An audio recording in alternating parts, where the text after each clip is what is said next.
ఆయన హాయ్ అండి. మరి రవి అరెస్ట్ మీ అందరికి తెలిసిందే కదా. అవును, ఏమనుకుంటున్నారు దాని గురించి మీరు? చట్ట ప్రకారం చూసుకుంటే తను చేసిందైతే ముమ్మాటికి తప్పేనండి. బట్ సామాన్య ప్రజానికంగా చూసుకుంటే తనకి ఒక హీరో లాగా అయ్యాడు. ఎప్పుడైతే ఒక పోస్ట్ కూడా పెట్టిండు రీసెంట్ గా, ఎప్పుడైతే కొంచెం మంది అరెస్ట్ చేసిన తర్వాత తమ్ముంటే పట్టుకోనని పోలీసు వాళ్ళకి పుష్ప సినిమా డైలాగ్ టైప్ లో ఎప్పుడైతే పోస్ట్ చేసిండో సామాన్య ప్రజానికం అతనికే ఎక్కువ మద్దతు ఇచ్చారు. దానికి గల కారణాలు కూడా ఉన్నాయి. మీరు చూసుకున్నట్టయితే ఇప్పుడు సాధారణంగా సామాన్య మధ్యతరగతి వాళ్ళు థియేటర్ కి వెళ్ళినప్పుడు మూవీ చూసి అక్కడ ఏమైనా స్నాక్స్ లాంటి తినే పరిస్థితులు లేకుండా అయిపోయినాయి. మల్టీప్లెక్స్ థియేటర్ కావచ్చు, మామూలు చిన్న చిన్న థియేటర్లు కావచ్చు, మూవీ టికెట్ రేట్ అవ్వచ్చు, లేదంటే అక్కడ ఉన్న స్నాక్స్ రేట్ అవ్వచ్చు, నార్మల్ గా ఒక వాటర్ బాటిల్ తీసుకోవాలన్నా కొనే పరిస్థితి లేకుండా ఉన్నాయి. కాబట్టి ఈ అన్నింటిని దృష్టిలో పెట్టుకుని ఇటువంటి ఇల్లీగల్ అయినా కానీ తనకి మద్దతు ఎక్కువగా కూడగట్టుకోగలిగాడు అనమాట. ఐబొమ్మ లాంటి ఇవి ఉన్నది, మూవీ రూల్స్ కావచ్చు, ఇంకా కొన్ని వెబ్సైట్స్ ఉన్నాయి ఏదైతే ఇల్లీగల్ గా ప్రొవైడ్ చేస్తున్నారో వాటిని కూడా ప్రజలు ఇష్టపడుతున్నారు. ఎందుకంటే న్యాయపరంగా వెళ్ళి థియేటర్లో కూర్చొని చూడాలంటే వాటిని చూసే స్థితిలో లేకుండా చేస్తుంది కదా. ఇటువంటి వాటికి ఏంటంటే గవర్నమెంట్ కూడా తగిన ప్రత్యామ్నాయంగా లేదంటే వాళ్ళ మీద యాక్షన్ తీసుకోవటము, రూల్స్ స్ట్రిక్ట్ గా ఫాలో చేయడం లాంటివి చేస్తే ఇటువంటి అరికట్టచ్చు. ఎప్పటి వరకు అయితే ఇవి అరికట్టకుండా ఇటువంటి వాళ్ళని చేస్తే ప్రయోజనం లేదు. ఒక రకంగా తను చేసింది చట్టపరంగా అన్యాయం అయినప్పటికీ చాలా మందికి ఆయన మద్దతు కూడగట్టుకోగలిగింది. ఇన్స్టాగ్రామ్ లో చాలా వరకు పోస్టులు వస్తున్నాము, నువ్వు మావోని అని సెంటిమెంటల్ బీజిఎం చేసి అతన్ని బాగా హైప్ ఇస్తున్నారు. అవును, ఆ టెక్నాలజీని, ఆ తెలివిని టికెట్లు తగ్గించడానికి కానీ వీటికి వాడితే ఎలా ఉండేదంటారు? ఫ్యూచర్ టెక్నాలజీని మంచిగా తీసుకురావడం. టెక్నాలజీని వాడుకొని గవర్నమెంట్ పెట్టిన రూల్స్ అయితే బ్రేక్ చేయలేదు. బట్ ఇలా ఇల్లీగల్ వెబ్సైట్ క్రియేట్ చేయొచ్చు. బట్ ఈయన లాంటి వాళ్ళు ఉన్నారు, వీటి గురించి అయినా తగ్గాలన్న ఒక స్ట్రాంగ్ మెసేజ్ అయితే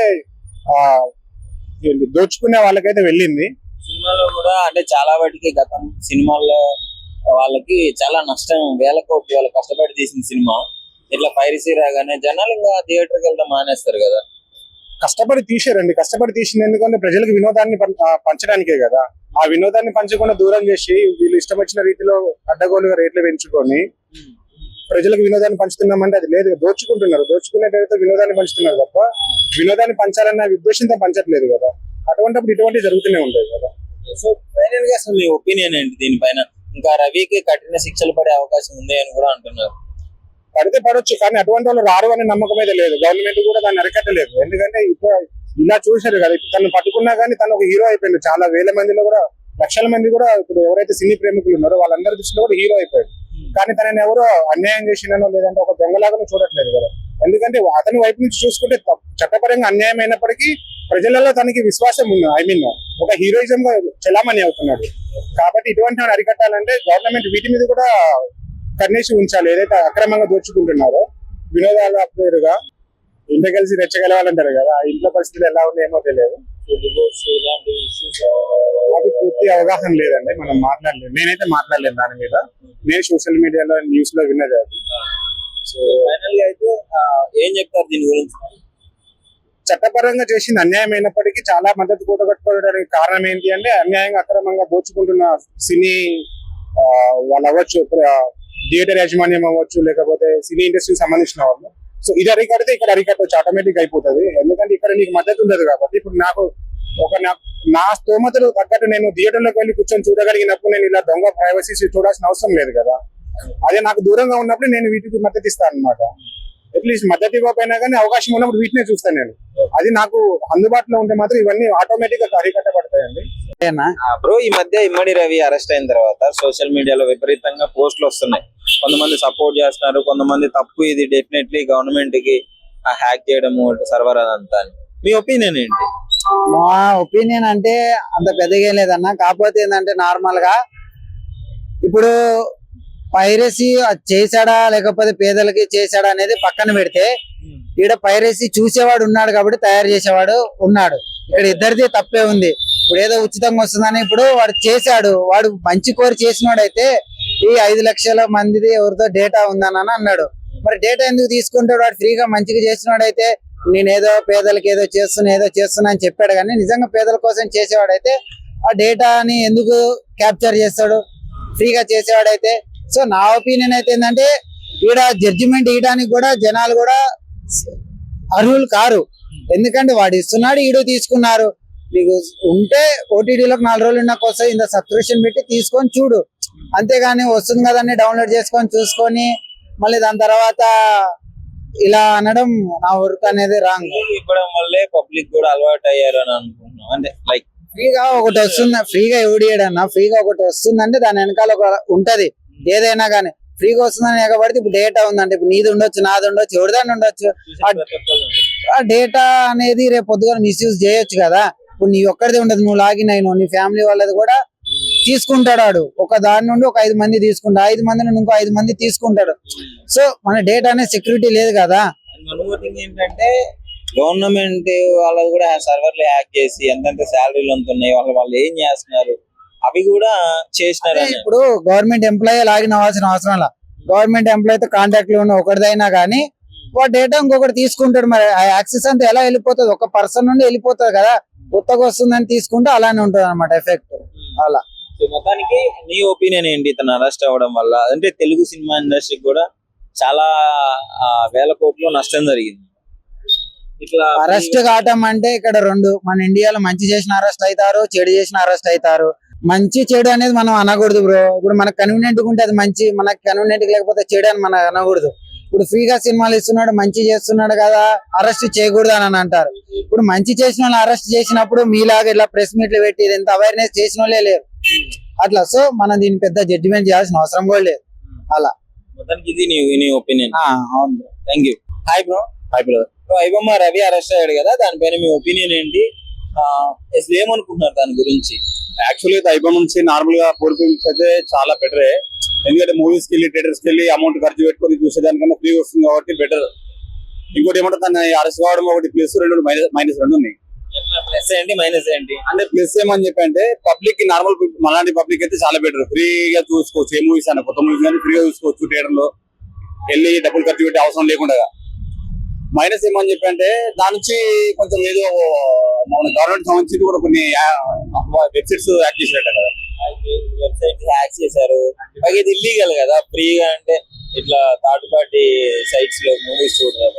ఇల్లీగలే కానీ అదే ప్లస్ అండ్ మైనస్ చెప్తున్నా. ప్లస్ ఏమంటే పబ్లిక్ అయితే నార్మల్ పబ్లిక్ అయితే ప్లస్, గవర్నమెంట్ కి వెబ్సైట్ కి సంబంధించి యాక్ట్ చేసిన కూడా మైనస్ కావచ్చు. అన్యాయం. యాక్చువల్ గా ఆ వీడియో స్టన్ అయిపోయినా నేనైతే. ఏంద్ర బాబు మరి శివాజీ మూవీస్ ఇన్స్పైర్ అయింది లేకుంటే ఏమనేది అర్థం కావట్లేదు నాకు అసలుకి. కానీ నాకైతే ఒక రకంగా అయితే బాధ అనిపిస్తుంది. పబ్లిక్ లో కూడా గవర్నమెంట్ అంటే తప్పు చేసి ఇన్ని వేల కోట్లు నష్టం సినిమా ఇండస్ట్రీకి, అయినా కూడా పబ్లిక్ సపోర్ట్ చేస్తుంది, కొంచెం హైప్ ఇస్తుంది, సెంటిమెంటల్ గా రీల్స్ పెడుతుంది ఆయన మీద.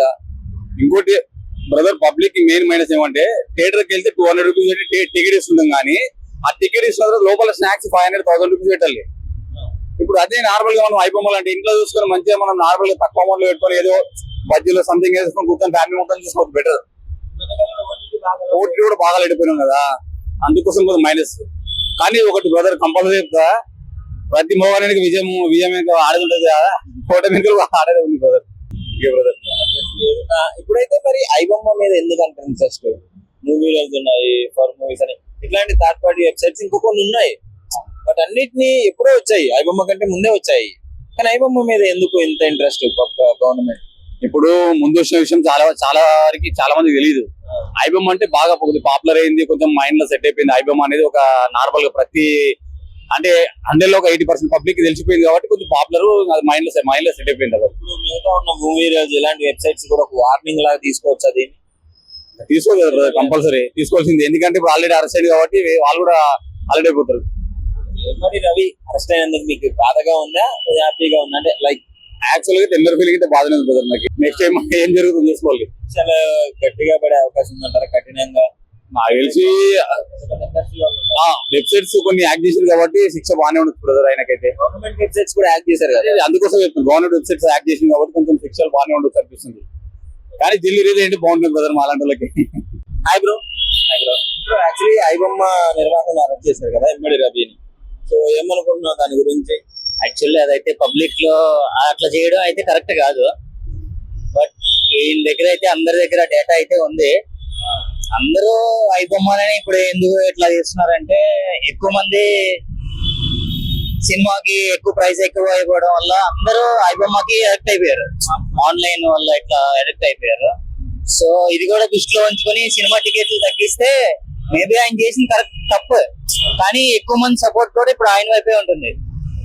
సో అది టికెట్ల రేట్లు కూడా కొద్దిగా చూసి ఇట్లా తగ్గిస్తే అది కొద్దిగా బెటర్ గా ఉంటుంది. సోషల్ మీడియాలో విపరీతంగా లేపుతున్నారు హీరో హీరో అని చెప్పేసి. ఆయన చేసింది అయితే తప్పే, బట్ ప్రభుత్వానికి ఈ రకంగా అయినా ఆయన ఒక రకంగా హెచ్చరిక లాగా చెప్పి ఇట్లా చేయడం కూడా కరెక్టే అనుకుంటున్నాను నేను. ఇంకోటి ఇప్పుడు ఐబొమ్మ ఆగిపోయింది కదా, మరి ఇప్పుడు ఇలాంటి వెబ్సైట్స్ ఇంకా చాలా ఉన్నాయి. మూవీ రోజు వాళ్ళని చూసుకుని మిగతా వాళ్ళు కూడా వస్తారు కదా, అక్కడితో ఆగిపోయేది కాదు కదా. ఇప్పుడు మెయిన్ ఏంటంటే దీని కాజ్ ఎక్కడ ఉందంటే టికెట్ ప్రైస్ ఎవరైతే తగ్గిస్తారో అంటే తగ్గించి సినిమాకి వచ్చేటట్టు చేస్తే ఇట్లాంటివన్నీ తగ్గుతాయని నా ఒపీనియన్. ఇంకోటి ఐబొమ్మ కంటే ముందు చాలా మూవీస్ ఉన్నాయి, 4 మూవీస్ అని, మూవీ రోజు అని. వాటిని ఎందుకు టార్గెట్ చేయలేకపోతున్నారు? హైయెస్ట్ అంటే ఇది హెచ్డి క్వాలిటీలో వస్తుంది, వాళ్ళు అంత ప్రింట్ ఇవ్వకపోయినా ఇది ఇంకా ఎక్కువగా ఉంటుంది కదా. ఇప్పుడు వార్నింగ్ ఇవ్వడము, నన్ను ఎవరో పట్టుకోలేరు, మీ గవర్నమెంట్ ఏ మొత్తం నేను యాక్ట్ చేసిన. అవునవును, అది కూడా కరెక్ట్ కాదు. బట్ ఏంటంటే ఈ రకంగా అయినా పోలీసులు కానీ లేకపోతే సినిమా ఇండస్ట్రీ వాళ్ళు కానీ తెలుసుకుంటారు. ఇట్లా సినిమా టికెట్లు పెంచడం వల్ల సినిమా థియేటర్లకు ఎవరు రారని కూడా వాళ్ళకి అర్థం కావాలని ఇది ఒక గుణపటం లాగా అనుకోవాలి అంతే. వేల కోట్లు కూడా పాపం ప్రొడ్యూసర్స్ నష్టపోవడం జరిగింది, డిస్ట్రిబ్యూటర్. నష్టపోతున్నారంటే మరి పబ్లిక్ విషయానికి వస్తే మరి వాళ్ళు కూడా నష్టపోతున్నారు కదా. ఇంత సినిమా రేట్లు టికెట్లు పెంచేసేసి ఒక్క రోజుకి 15,000 1,500 ఇట్లా 2,000 ఇట్లా చెప్తే ఇట్లా కష్టం కదా. సో అది కూడా కరెక్ట్ కాదు. వీళ్ళు ప్రభుత్వం చర్యలు తీసుకునే దాన్ని బట్టి సినిమా టికెట్లు కూడా తగ్గించి సినిమాకి వచ్చేటట్టు ఉంటేనే ఇట్లాంటివన్నీ తగ్గుతాయి. ఇప్పుడు ఎప్పుడైనా ఎవరైనా ఓటీటీకి అడక్ట్ అయిపోయారు, ఇంట్లోనే కూర్చుని మళ్ళీ ఇంతమంది క్రౌడ్ లో. మొన్న చూస్తే ఇక్కడ థియేటర్ దగ్గర ఎవరు చనిపోయారు, ఇది OTT లాగా అయిపోయింది కదా ఇప్పుడు ఐబొమ్మ కూడా. అంతే కదా. ఇదైతే ఫ్రీ అయిపోయింది, సో అదైతే కొద్దిగా. యాక్చువల్లీ ఐబొమ్మ నిర్వాహకులను అయితే అరెస్ట్ చేయడం జరిగింది. మీ పాయింట్ ఆఫ్ వ్యూ లో ఐబొమ్మ ఇమ్మడి రవి చేసింది కరెక్ట్ అంటారా, తప్పు అంటారా? ఏంటి మీ ఒపీనియన్ ఏంటి దీని మీద? As per the industry, Telugu industry ప్రకారం అయితే అతను చేసిన రాంగే. తెలుగు ఇండస్ట్రీ అని కాదు, అంటే ఒక చట్టం పరంగా అతను రిలీజ్ అవ్వక ముందే ఇట్లాంటివన్నీ హ్యాక్ చేసి దగ్గర పెట్టుకొని ఐబొమ్మ వెబ్సైట్స్ లో వదలము, వాట్సాప్ క్రోస్ నష్టం కదా తీసుకుని. ఇంటెలిజెన్స్ ప్రకారం అయితే కరెక్టే. ఇంటెలిజెన్స్ కాకుండా మనీ పరంగా, రెవెన్యూ పరంగా అయితే లాస్. అది గవర్నమెంట్ కైనా పబ్లిక్ వాళ్ళ ఎవరైతే డిస్ట్రిబ్యూషన్స్ నుంచి ఉంటారో ఫిలిం ఇండస్ట్రీకి వాళ్ళకి లాస్. అది సో ఏంటి అసలు దీని గురించి మీరు ఏమనుకుంటున్నారు? ఫ్రీ కంటెంట్ ఉందని చెప్పి యూజ్ చేస్తారు పబ్లిక్. ఫ్రీ అనే దాంట్లో పడిపోయి సైకాలజీగా చూస్తే వాళ్ళకి చాలా లాస్ ఉంటుంది వేరే పర్సన్ కి. అప్పుడు ఇప్పుడు అదర్ పర్సన్ ఎవరైతే ఇన్వెస్ట్మెంట్ చేస్తారో మూవీస్ కి వాళ్ళకి చాలా పెద్ద లాస్. అది క్రోర్స్ లో ఉంటుంది. మనం ఏంటంటే ఒక 50 రూపీస్ 100 రూపీస్ సేవ్ అవుతుంది టికెట్ ప్రైస్ అని ఇక్కడ చూస్తాం కంటెంట్.